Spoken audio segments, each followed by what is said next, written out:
Hey, I'm Sean from the Comics Pals. I am live at New York Comic Con 2019. Very excited to be here. It is Friday, and everybody is very excited. This place is packed.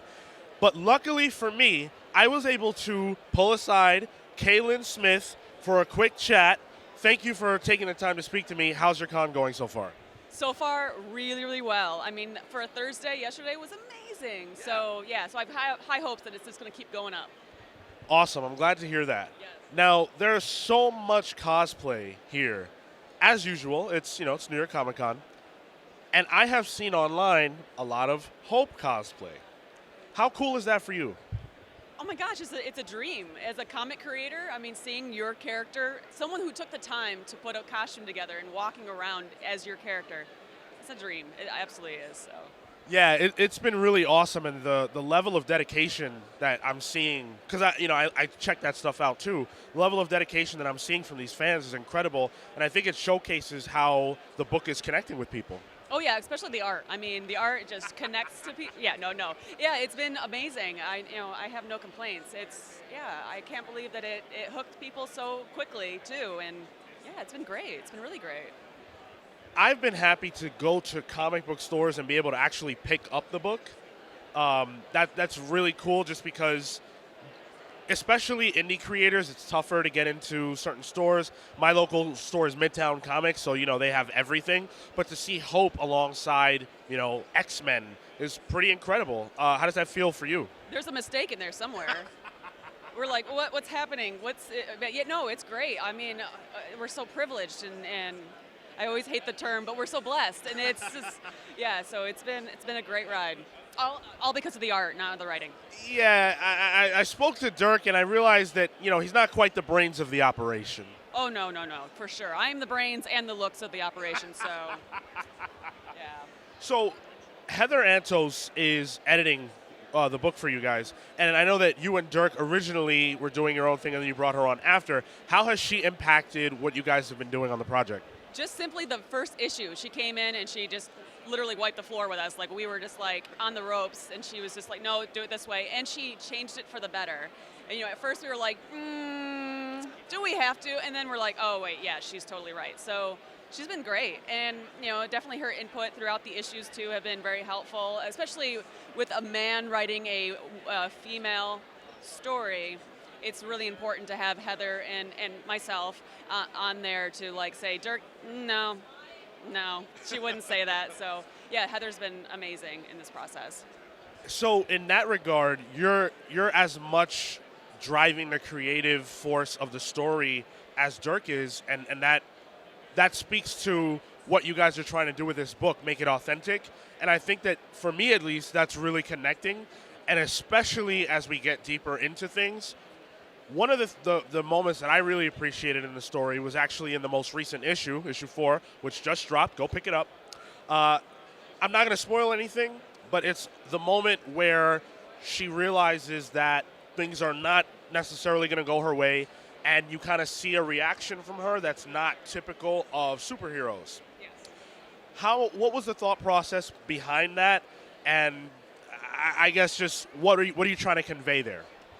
So yeah, it is a superhero story, but the human story comes first. And so we just kind of wanted the superhero to take a back seat. So this is actually just a woman who thought she was doing a good thing, and to have her whole life just ripped out from underneath her. We just really wanted to have her as a rounded individual, not some person that can just fly through a wall and save the day. So this story is definitely about how it's a villain that you can't punch, that you can't take down. So what do you do? So yeah.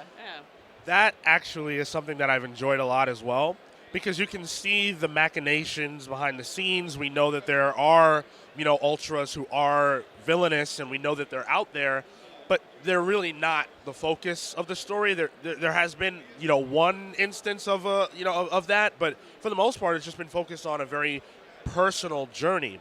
Now, the interesting thing to me in terms of the team dynamic between you and Dirk is you're obviously you're a woman, and I'm wondering what is the reaction from fans? Are you experiencing a sort of real life version of, well, she's a woman, Hope is a woman, she kind of gets pushed aside, she gets brushed off?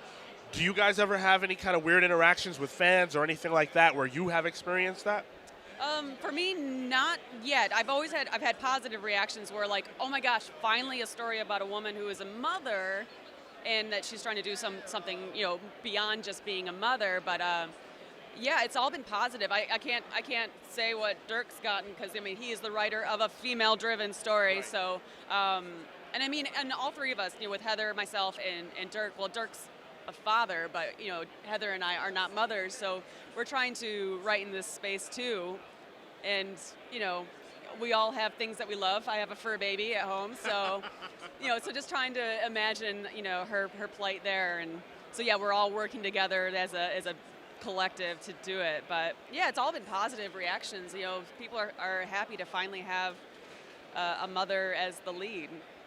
Has that been a learning process for you, given that you aren't necessarily going through the exact same experiences? Obviously, you can't fly, and, well, maybe you can. Is that something you want to reveal today? Oh, sorry. The mask is not on. But not being a mother, has that been a learning process in terms of how to express the story in an authentic way? Yeah, I think too. I mean, it's really interesting to put yourself in that mindset, and then like, what would you do if someone who is so close to you gets ripped away? Like, what do you do? And so yeah, there is a little bit of a psychological thing where you're trying to figure out. We talk to our friends who are mothers and all that. So we have mothers ourselves. So yeah, it's been a journey. It's been a learning experience, that's for sure. But yeah, I mean, it's all about creating this character. And I mean, even like across the board, whatever character you're creating is being true to that character and then figuring out what they would do in each situation. So, yeah. Awesome. So last year we spoke, and you told me about some interesting commissions that you had received. And I really enjoyed that. So I was wondering if in the intervening year you've had any other interesting commissions that you'd like to share with us. Ooh, okay. Let me file through. Oh, I know there's a good one in there, and I'm missing it. Because I do animals now. I do people's pets. Okay. And so someone was like, well, can you draw my baby, Philip? And I'm like, is it a real baby, a human baby? No, it's a tarantula. It's a tarantula named Philip. So, yeah, I drew a tarantula. But, I mean, I wish I had something to top my last year's. I don't. It's okay. It's okay. Yeah. A tarantula is still one of the most unique commissions that I've ever heard of, like someone's actual pet tarantula. So yeah, it was really sweet and cute. Yeah, just a little Philip. So yeah. Did they bring Philip? No, Philip was not present. It was just a photo. So. Well, that's unfortunate. I mean, a live tarantula in an environment like this, I could see how that could go poorly, but yeah, it might be bad. It might be frowned upon. So yeah. What video games are you playing? Currently I'm playing Red Dead Redemption 2. Okay. Loving that game, although I have never been as furious as I was playing that game, like just when the glitches happen, or they're still working out kinks, so when things don't go your way, white hot fury for me. Nothing gets me more angrier than a game. But I'm waiting for Last of Us 2. That's coming out here soon. Yeah. Finally, we got an announcement. Ark, I've been playing online. Oh wow! It's been yeah.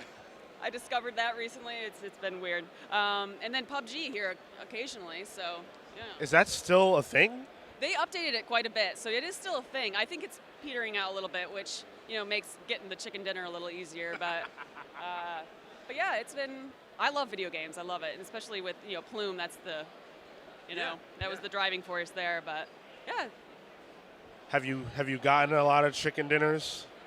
I have gotten 3. Okay. So not a lot, but more than me. Oh yeah? No. Well, I mean I've never played PUBG. Oh, well then, all right. Well, that's not saying much. But yeah. So Hope is doing well, obviously. And I know that I believe there's a Kickstarter for the whole thing coming. I thought I heard Dirk say that. Is that happening? Not for Hope. No, Hope is already passed. Okay, right. Yes. That did pass. So beyond Hope, is there something that you're working on, something in the pipeline? Yeah, actually, I'm going to pick it up. Oh, Yeah. So for goodness sake is my next project, and I'm actually having a Kickstarter for this at the end of the month here. So yeah. It is about a guy who's cursed, and he's trying to unravel this curse, and he meets a hippie in a renovated school bus, naturally. And so they're traveling around the U.S. trying to break the curse. But basically, when he does something bad, he goes demonic, and when he does something good, he goes human, and he's like weak and miserable as a human. So he kind of has to do bad to do good to keep up his strength. So he's kind of like a little turd while he's helping people. So basically he's like, hey, you're sucky, but I'm helping you, kind of deal. Yeah, so that was the worst pitch ever, but yeah, check it out. Well, it sounds interesting. Yeah. When are we going to be able to pick this up? So the Kickstarter is launching.